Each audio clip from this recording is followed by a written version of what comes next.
Hello again.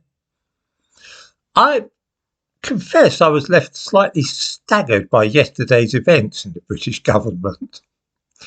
Immigration is now the responsibility of a man whose mother is an African immigrant. Do you think that might colour his views on the subject at all? And the man who, as Prime Minister, fought ferociously to prevent us leaving the European Union is now in charge of this country's foreign policy. I wonder if his attitude towards Europe will be affected in any way by his views on the undesirability of Brexit.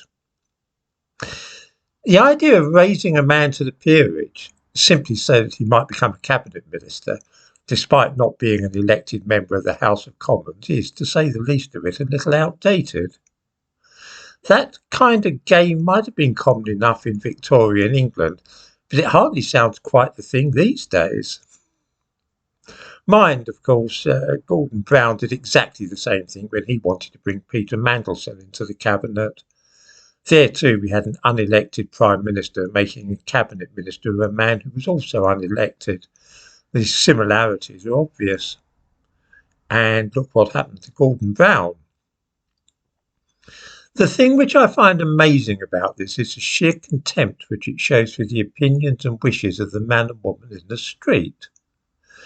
Immigration is a topic of great interest to the ordinary voter, and many surveys have shown that the majority of people want to see the government get to grips with it and reduce net migration to this country. A referendum showed that more than half the people in Britain wish to leave the European Union.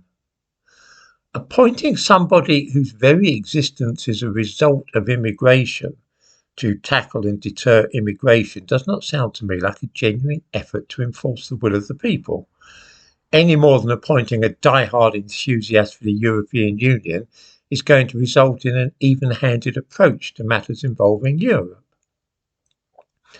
The take-home message from yesterday's cabinet reshuffle is, for me, very simple. The Prime Minister is not even pretending to be trying to follow the will of the people. Why should he?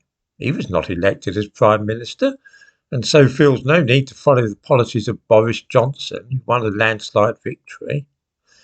Rishi Sunak is a globalist with a global agenda. Why would he be bothered about immigration or be opposed to closer union with Europe? Those who voted for the last Conservative Prime Minister have all been betrayed, and I dare say that they will make their feelings known at the next election. Sunak is completely indistinguishable from Keir Starmer. These men are not normal people like you and me. They are dedicated globalists who believe firmly in large-scale immigration and the breaking down of national barriers, ending ultimately in the abolition of the nation-state. In short, they are our enemies, working against the interests of the average British person, and yet one or the other is sure to be elected as Prime Minister next year, which is a sobering thought indeed.